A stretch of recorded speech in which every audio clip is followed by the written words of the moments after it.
दोस्तों, आज की इस 21वीं सदी में भी कुछ ऐसी जगह है जहां पर लोग अश्मयुगीन काल में ही रहना पसंद करते हैं।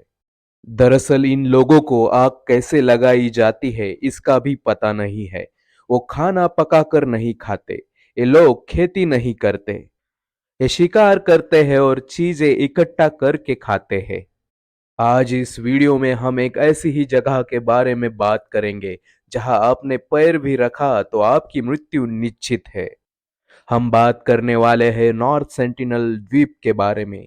नॉर्थ सेंटिनल द्वीप बंगाल के उपसागर में स्थित अंडमान द्वीपों में से एक द्वीप है।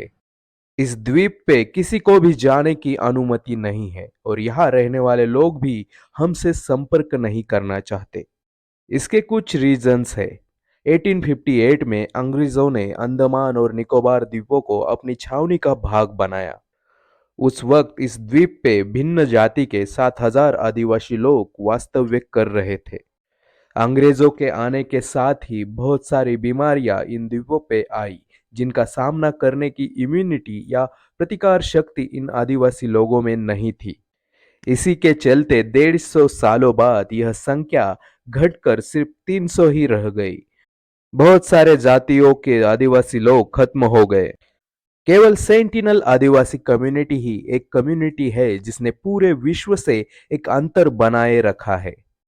दरअसल इस द्वीप पे 60,000 साल से पहले से इंसान रह रहा है।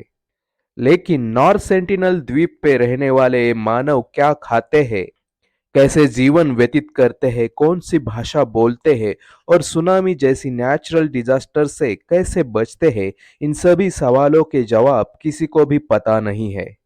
इनसे संपर्क करने का पहला प्रयास त्रिलोकनाथ पंडित ने 1967 में किया था। सरकार के सहयोग से यह टीम जब वहां पहुंची तो उन्होंने लगभग 18 झोपड़ियां देखी। उन्हें वहां सुअर की हड्डियां मिली। ये लोग किसी भी आदिवासी से मिल नहीं पाए, लेकिन उन्होंने वहां पर कुछ बर्तन और नारियल छोड़ दिए।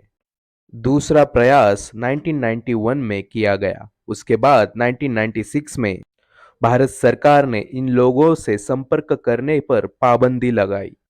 जब भी इन आदिवासी लोगों को जहाज या हेलीकॉप्टर दिखाई देता है तो ये लोग उस पर तीर छोड़ने लगते हैं। जिस प्रकार हम सामान्य लोग भिन्न भिन्न प्रकार के बीमारियों से अपनी इम्यूनिटी के सहारे लड़ सकते हैं, उतनी स्ट्रांग इम्यूनिटी इन लोगों की नहीं होती। 2018 में जॉन एलन चाउ, इस अमेरिकन क्रिश्चियन मिशनरी ने इन लोगों से संपर्क बनाने की कोशिश की, लेकिन अगले कुछ ही दिनों में उसकी लाश समंदर किनारे लटकती हुई दिखाई दी।